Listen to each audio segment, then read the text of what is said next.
शरद पवारांच्या राष्ट्रवादीत आमदार अस्वस्थ असल्याची सूत्रांची माहिती. मतदारसंघातील कामं होत नसल्यामुळे आमदार नाराज असून सत्तेत जायला हवं अशी ही मागणी.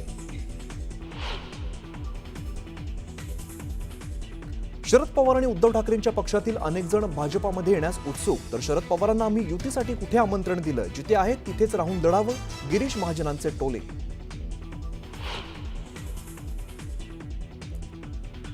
2014ला आणि 2017ला आमच्याकडून प्रस्ताव देण्यात आला होता, त्यामुळे आता आमच्याकडून प्रस्ताव जाणार नाही. त्यांनीच प्रस्ताव द्यावा, मनसेच्या संदीप देशपांडेंचं भास्कर जाधवांना उत्तर.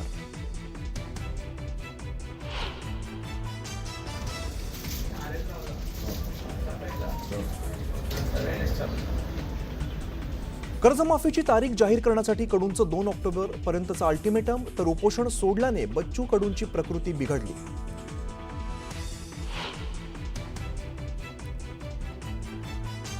पुण्यात अजित पवारांच्या कार्यक्रमात कर्जमाफीच्या मुद्द्यावरून बच्चू कडू समर्थकांचा राडा. बच्चू कडू समर्थकांकडून कार्यक्रम स्थळाबाहेरही जोरदार घोषणाबाजी.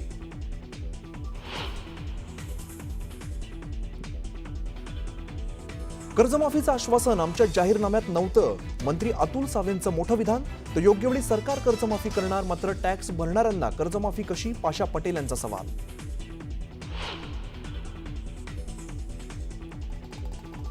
विक्रोळीतल्या पुलाच्या उद्घाटनावरून भाजप आणि शिवसेनेत श्रेयवादाची लढाई. वेळेआधीच शिवसेनेकडून पूल वाहतुकीसाठी खुला.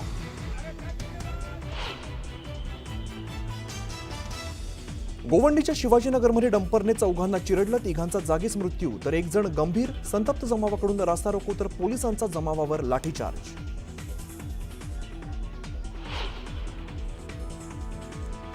मध्य प्रदेशातील बालाघाट जिल्ह्यात मोठी चकमकीत सुरक्षा दलाकडून 4 माओवाद्यांचा खात्मा. सर्च ऑपरेशन सुरू.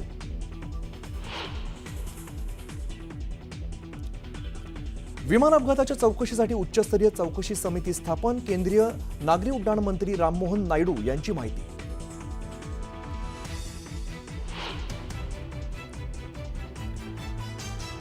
इस्रायलच्या हल्ल्यानंतर आता इराणचा इस्रायलवर जोरदार पलटवार. इराणने इस्रायलवर डागली शेकडो बॅलिस्टिक क्षेपणास्त्र. तर इस्रायलने हल्ले परतवून लावल्याचा केला दावा.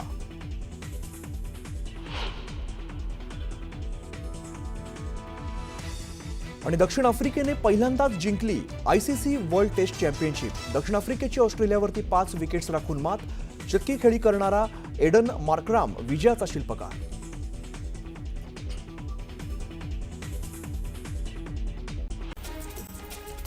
सटाण्याचे सहाय्यक निबंधकावर फसवणुकीचा गुन्हा दाखल करण्यात आलाय. बाजार समितीच्या निवडणुकीत निर्णय अधिकारी असताना उमेदवाराला निवडणुकीपासून वंचित ठेवल्याचा ठपका ठेवण्यात आलाय. त्यामुळे सहकार क्षेत्रामध्ये खळबळ उडाली आहे. बुलढाणा जिल्ह्यात 20 जिल्हा परिषदेच्या शिक्षकांवर निलंबनाची कारवाई करण्यात आली. शाळेतील पटसंख्या कमी होत असल्याने शिक्षकांवर ही कारवाई करण्यात आली आहे. त्यामुळे बुलढाणा जिल्ह्यात शिक्षण क्षेत्रामध्ये खळबळ उडाली. पंढरपूरमध्ये वाहतूक विभागाकडून बेशिस्त वाहन चालकांवर कारवाई करण्यात येते.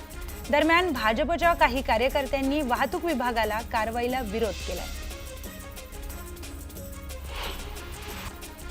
जळगाव शहरात बेशिस्त वाहन चालकांविरोधात वाहतूक पोलिसांची मोठी कारवाई. यावेळी 140 वाहन चालकांकडून 3,03,200 रुपयांचा दंड वसूल करण्यात आलाय.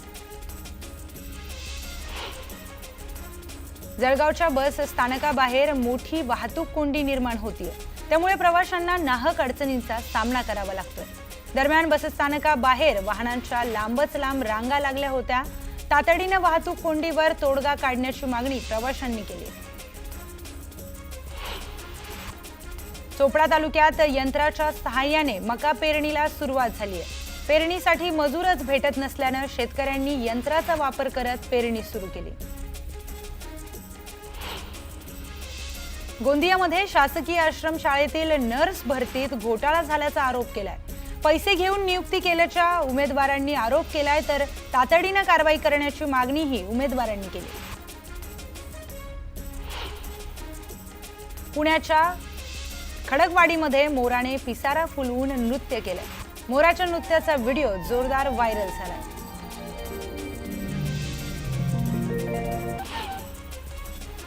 पुण्याच्या खडकवाडीमध्ये 2 बिबट्यांना जेरबंद करण्यात आले. नागरिकांवरती हल्ले थांबवण्यासाठी हा निर्णय घेण्यात आलाय. जालना जिल्ह्यात तलवारीनं केक कापणं एका तरुणाला चांगलंच महागात पडलंय. पोलिसांनी तरुणाला ताब्यात घेत गुन्हा दाखल करून त्याला अटक केली आहे. पेंचच्या जंगलातील एका बिबट्याची वाघाच्या हल्ल्यातून वाचवण्यासाठीची धडपड कॅमेऱ्यामध्ये कैद झाली आहे. मध्य प्रदेश पेंचच्या तुरिया गेट जवळील हा व्हिडिओ व्हायरल झालाय. झाडामध्ये बसलेल्या बिबट्यावर लक्ष्मी नावाच्या वाघिणीनं हल्ला केला. बिबट्या एका झाडावरून खालती जमिनीवर उडी मारतो आणि त्यानंतर धावत जीवाच्या आकांताने दुसऱ्या झाडावर चढतो. दरम्यान त्याचा पाठलाग करत लक्ष्मी वाघीण पण त्याच्या मागे झेप घेते आणि झाडावर बऱ्याच वरपर्यंत चढते.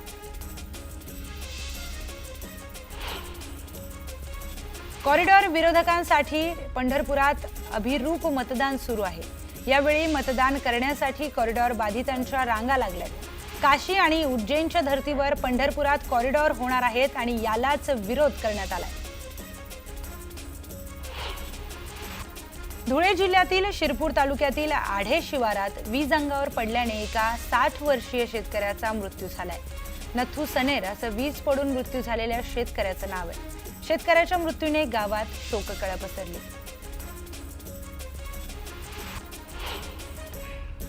मालेगाव महानगरपालिका प्रशासनातर्फे शहरात अतिक्रमण हटाव मोहीम सुरू करण्यात आली असून या अंतर्गत 5 दिवसांमध्ये शेकडो अतिक्रमणावर बुलडोजर फिरवण्यात आलाय. वाहतुकीस अडथळा ठरणारी छोटी मोठी सर्व अतिक्रमणं जमीनदोस्त करण्यात आली.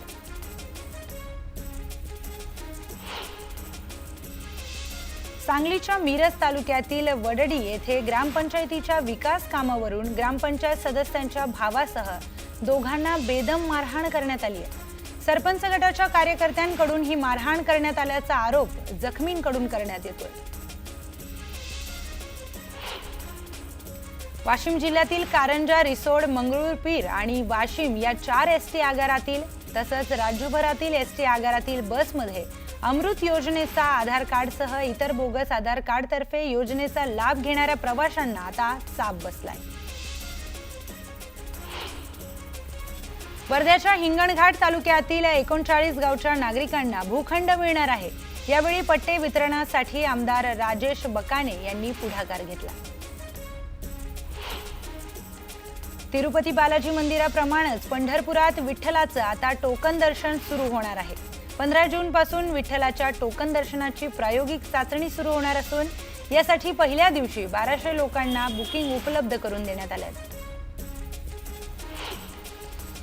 मध्य रेल्वेची वाहतूक ठप्प झाली आहे. एक्सप्रेसचे इंजिन फेल झाल्यानं 2 तासांपासून ही वाहतूक विस्कळीत झाली.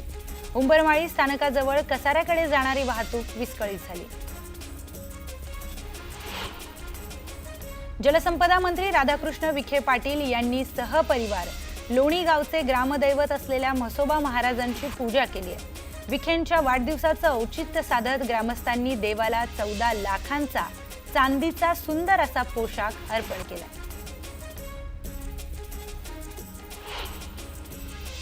वेंगुर्ले आगारात आलेल्या नवीन 5 एसटींचं आमदार दीपक केसरकर यांच्या हस्ते लोकार्पण करण्यात आलं.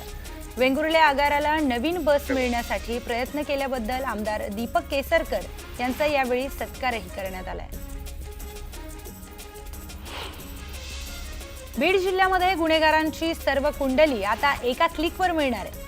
पोलिसांसाठी स्मार्ट पोलीस ॲप लॉन्च होणार आहे आणि यातून आरोपींचा तपास करणं अधिक सोपं होणार आहे. कोल्हापुरातील पंचगंगा नदीची गटार गंगा झाली आहे. राजाराम बंधाऱ्यात कचऱ्याच्या खच पडल्यानं दुर्गंधी पसरली आणि येथून पालिकेनं तब्बल 50 टन कचरा हटवलाय.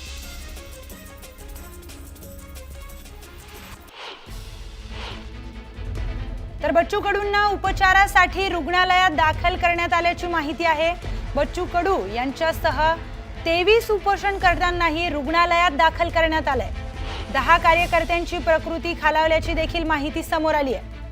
तर बच्चू कडू यांच्यावर आता अतिदक्षता विभागात उपचार देखील सुरू आहेत. तर बच्चू कडूंना उपचारासाठी रुग्णालयात दाखल केल्याची माहिती समोर आली आहे. बच्चू कडू हे आंदोलन करत असतानाच आजच त्यांनी आंदोलन मागे घेतलं होतं, स्थगित केलं होतं आणि त्यानंतर त्यांना उपचारासाठी रुग्णालयात दाखल केलंय। बच्चू कडू यांच्यासह 23 जणांना देखील रुग्णालयात दाखल करण्यात आलंय।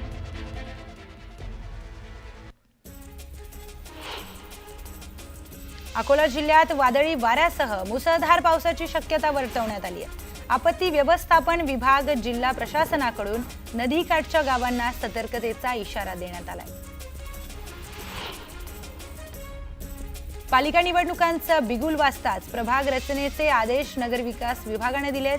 धुळे महापालिकेसह जिल्ह्यातील नगरपालिकांसाठी 9 टप्प्यांमध्ये प्रभाग रचना करण्यात येणार आहे, तर 15 जुलै रोजी नवीन प्रारूप प्रभाग रचना जाहीर होईल। जालना अतिवृष्टी अनुदान घोटाळ्या प्रकरणी जिल्हाधिकाऱ्यांनी कारवाई करत तब्बल 10 तलाठ्यांचं निलंबन केलंय। त्यामुळे जिल्ह्यात सर्वत्र खळबळ उडाली आहे, तर 87 कर्मचाऱ्यांकडून या प्रकरणी खुलासे देखील मागवण्यात आले। यवतमाळच्या राळेगाव तालुक्यात घरकुल लाभार्थ्यांना रेती मिळत नसून वर्धा नदीपात्रातून मात्र बेसुमार रेतीचा उपसा सुरू आहे, असा आरोप करत सरपंच वाणीश भोसले यांनी उपोषण सुरू केलंय। याकडे बीडीओ आणि तहसीलदारांचं दुर्लक्ष होत असल्याचा आरोपही त्यांनी केलाय।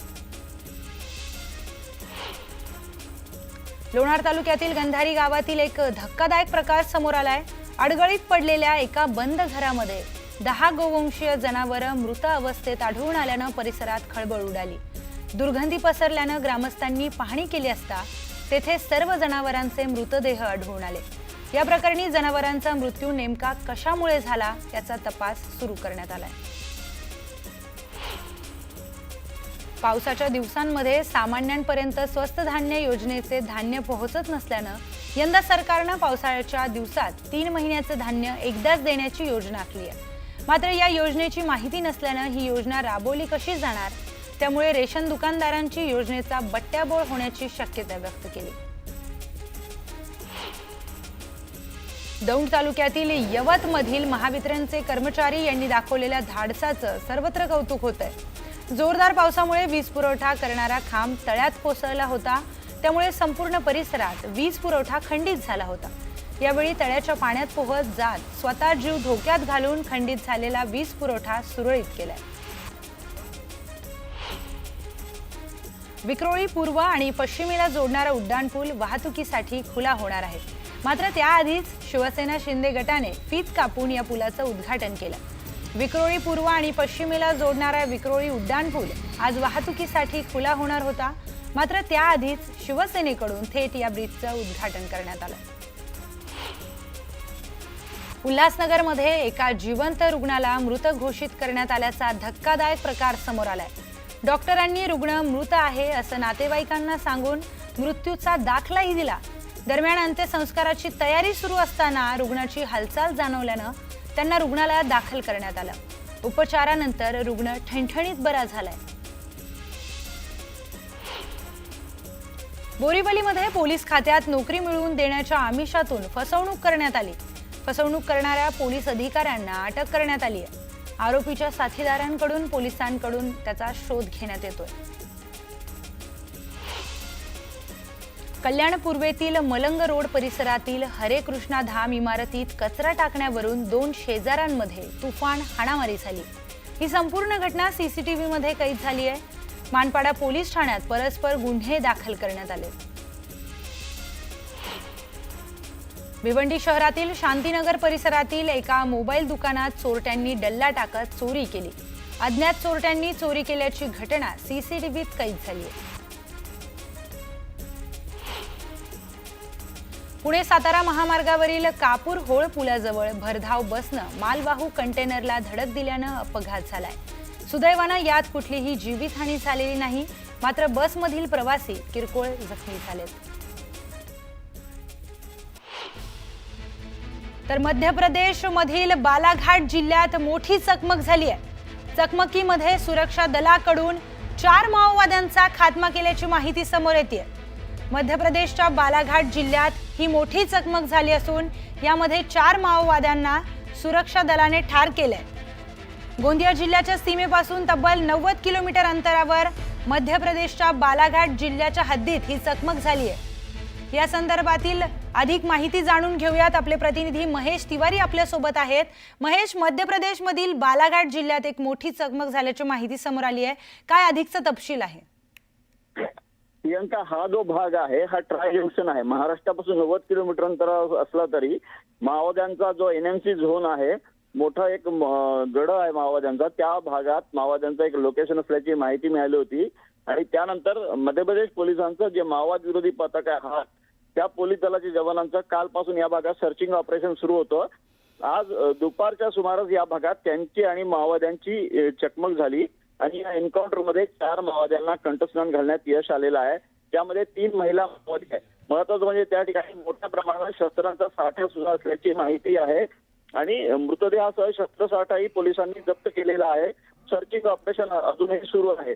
एकूणच ही कारवाई यासाठी महत्वाची आहे कारण अलीकडे छत्तीसगडमध्ये सुरक्षा दलांनी ज्या पद्धतीनं माओवाद्यांच्या विरोधात अभियान केलेले आहेत, अबुजमाड, इंद्रावती नॅशनल पार्क, त्यानंतर माओवाद्यांचे काही पडे नेते, हा जो नवा एनएमसी झोन आहे माओवाद्यांचा शरणस्थळी बनत आहे, त्या भागात येत असल्याची माहिती मिळाल्यानंतर सुरक्षा दल अलर्ट आहेत आणि महाराष्ट्र, छत्तीसगड आणि मध्य प्रदेश तीनही पोलीस दलाचं या ठिकाणी यावर नजर आहे। त्यामुळे आज या जर 4 माओवाद्यांना ठार मारण्यात आलं असेल तर या ट्राय जंक्शनवर ही झालेली नक्कीच मोठी कारवाई आहे आणि पुढच्या काही दिवसात आणखी तर मध्य प्रदेशमधील बालाकोट परिसरात 4 माओवाद्यांचा देखील खात्मा करण्यात आल्याची माहिती समोर आली आहे। धन्यवाद महेश, आपण दिलेल्या सविस्तर माहितीसाठी।